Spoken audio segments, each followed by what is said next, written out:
Hello, hello, hello. I am Matt Williamson. How's everyone doing? Good. I hope you're doing as well as I am. No complaints. And we got that little bit of a calm before the storm here with pre-combine. Things get real crazy at the combine. This time next week, I will be there. Again, I'll give all kinds of stuff I'm hearing, all kinds of people we talk to.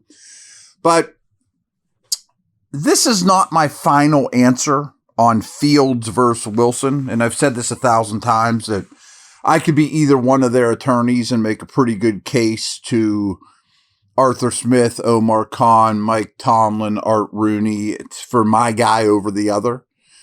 But I'll be honest, as I record this on February 18th, I am leaning towards Fields, but I don't feel super strong about it.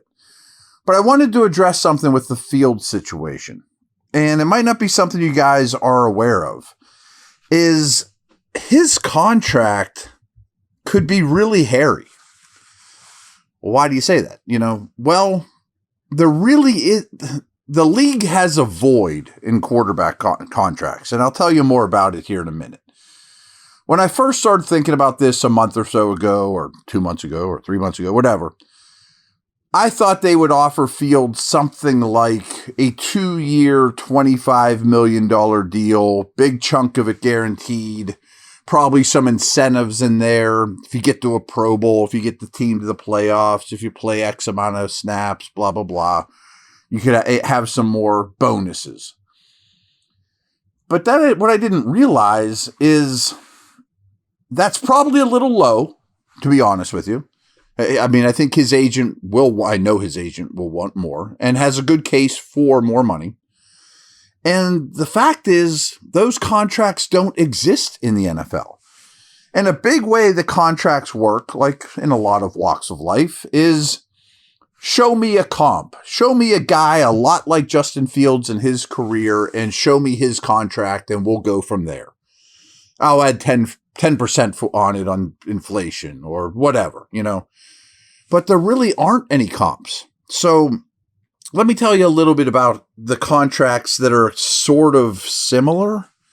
So 1 year ago, Sam Darnold left the 49ers. Don't forget he spent a year as Brock Purdy's backup. At this point, is a real unknown / bust early pick. Signs with the Vikings. He's about to become a free agent. He signed a 1-year deal with Minnesota, $10 million. Okay, that's a little more than Fields made to say, but it really doesn't even matter what Fields made because Fields was on his rookie contract and had no say in what he made.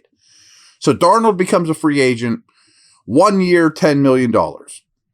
But the thing is, Fields today versus Darnold then, not what Darnold did this whole year or Darnold become a free agent now. Darnold then, Fields is worth more. I mean, he's had some success. He had a stint with the Steelers, as you know, that went pretty well. At this point last year, Darnold really had no success. It was just early pick. We want to revitalize, spend a year with Shanahan and Purdy in San Francisco. Maybe that did him well. Vikings had drafted McCarthy or were about to. So it's not like they put all their eggs in his basket either. So Fields is worth more than a 1-year, $10 million contract. Plus, I don't want to sign him for 1 year if he is your choice, because if he's good, then all of a sudden you don't have him under contract and you're doing this all year from now. So I want to sign him to at least a 2-year deal. So at this point, he's had more success in his career than Darnold did before last season. Now, the Vikings end up going 14-3, and that's all irrelevant. That's not what we're talking about. Now, the next guy kind of on the rung also signed a deal a year ago is Gardner Minshew at 12.5 per year. But Minshew's Ryan Fitzpatrick. No one thinks he could end up being a true starter. He's a plus journeyman, backup, mentor, and that's the $12 million guy. He's had success. You can win games with him. But, then there's this gap. And again, if I'm Fields, I want more than 12.5. I open my thoughts in my little head saying 2 at 25. Well, that's the Minshew money. Okay. But hey, you guys are putting stock in me as I'm the number one. You're letting Russell go. I'm not just a stopgap guy. I know you're not going to draft one in round 1. You like me more than that. I know you do, So the next guy up, though, is Geno Smith, who makes $25 a year, which is a bargain for Geno Smith, but he's had a strange career path to get there. And Geno, so to put this in context, per year, Geno is the 19th highest paid quarterback in the league at 25 per. And again, that's a bargain. Minshew is the 20th highest paid quarterback at 12.5. It's half. And Darnold is 21st at 10. Now, Fields and Smith, frankly, aren't close in this stage of their career. Geno Smith's one of the most underrated quarterbacks in the league, and like I said, is a bargain. But there's no in-between quarterback contracts in this strange league right now.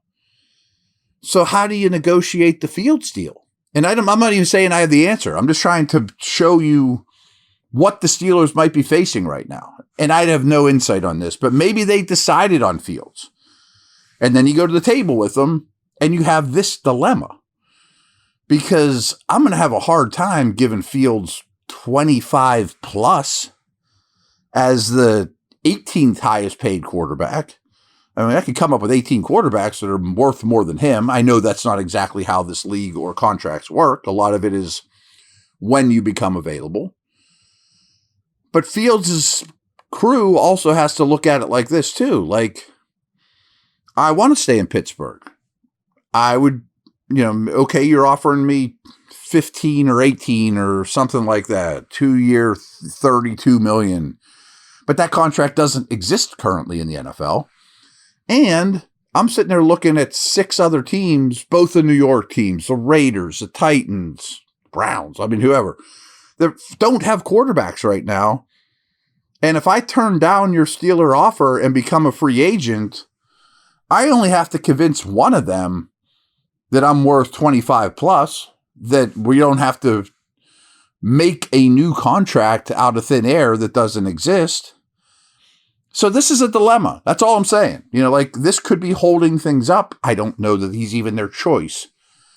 But I can come up with a Russell Wilson contract that's easy, that works for everybody. Okay, no problem. But the Fields one's really tough. And the only thing I can tell you that I think will have to be massively involved is incentives. I mean, could it be we give him more guaranteed up front, but it's only 15 a year? I mean, again, I'm making up contracts out of thin air because they don't exist.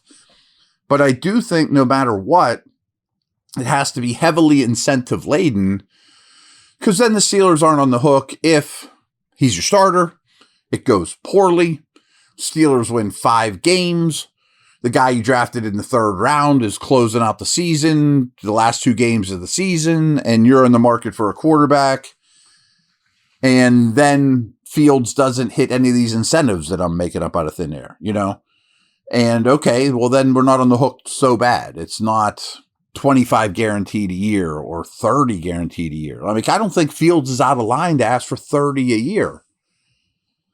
And that sounds crazy to me, but I'm real curious how this works out. We won't get every detail of the contract if and when it happens, but it'll have to be incentive laden. And I just wanted to, kind of spill it out to you that this is a little bit uncharted waters because the NFL's weird with their quarterback contracts. There isn't anyone in between. So keep that in mind. BetOnline is the world's most trusted betting platform and your number one source for online betting in 2025. Whether you're a seasoned fan or a first-time bettor, BetOnline is your ultimate game day companion with the largest selection of odds on everything from NBA and college basketball to the NHL and UFC. BetOnline continues to be your number one sports betting source. From every three-pointer to hat trick, BetOnline has you covered with odds, stats, and more for every game, every play, and every win. BetOnline, the game starts here.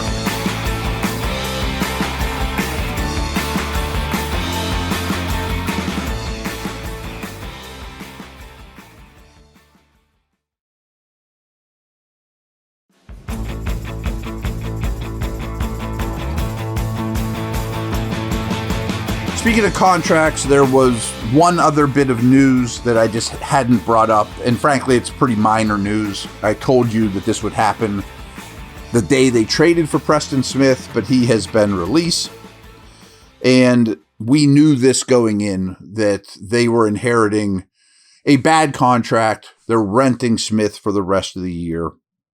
So he's 32.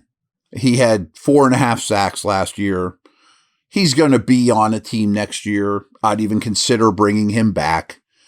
But the Steelers saved $27.5 million over the final 2 years of his contract, and I think it opened up $12 million in cap space for this year. So we knew this was coming.